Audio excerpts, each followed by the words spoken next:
Hi friends, welcome to my channel. ఈరోజు నేను egg curry చేయబోతున్నాను. దానికి నేను ఆనియన్స్ కట్ చేస్తున్నా. నేను మాత్రం నాకు నచ్చిన సైజులో నచ్చిన షేప్లో కట్ చేస్తున్నాను, కానీ మీరు అలా చేయకండి. నీట్గా పద్ధతిగా కట్ చేసుకోండి. ఆనియన్స్ అన్నీ కట్ చేసుకోవడం అయిపోగానే స్టవ్ మీద ప్యాన్ పెట్టేసి కొద్దిగా వేడయ్యాక ఆయిల్ వేస్తున్నాను. దాంట్లో ఆయిల్ కూడా వేడయ్యాక ఆనియన్స్ వేసేయాలి. సో నేను అన్నీ ఒకటేసారి వేయకుండా ఒకటి వేసి టెస్ట్ చేసి మిగతా అన్నీ వేస్తున్నాను. వేసిన తర్వాత లైట్గా ఫ్రై చేసి గోల్డెన్ బ్రౌన్ అయ్యేదాకా వెయిట్ చేయాలి. సో మీరు దానికోసం ఊరికే కలపాల్సిన అవసరం లేదు. నాలాగా ప్లేట్ పెట్టేసి వెయిట్ చేస్తే చాలు.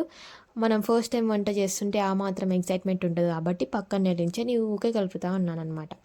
సో ఆనియన్స్ అన్నీ కుక్ అయిపోయంగానే కావాల్సినంత పసుపు, ఉప్పు, కారం అవన్నీ వేసుకోవాలి. ఇక్కడ గార్లిక్ పేస్ట్ కూడా వేయాలి, కానీ నేను టైంకి మర్చిపోయాను. మీరు వేసుకోండి, అప్పుడు ఎగ్ స్మెల్ రాదు దాంట్లో.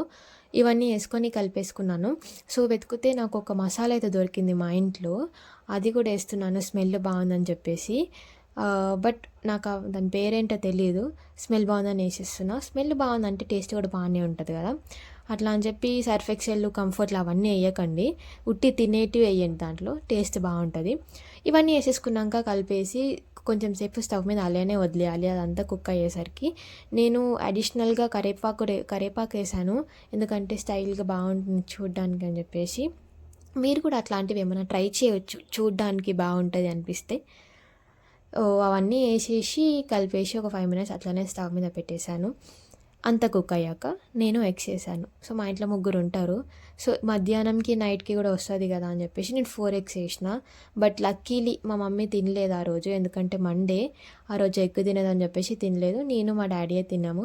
ఓకే, బాగానే అయ్యింది. అంటే అంత వర్స్ట్ డాడ్ లిటిల్ ప్రిన్సెస్ చేసినంత కాకపోయినా టేస్టీగానే అయ్యింది, తినేలాగానే అయ్యింది.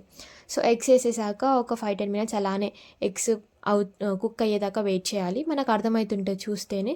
అయిపోయినా సరే, అయిపోగానే దాన్ని ఉల్టా వేసి ఒక ప్లేట్ పెట్టేసి ఒక 5 minutes ఆగేస్తే సరిపోద్ది. ఎగ్ కర్రీ రెడీ అయిపోయింది.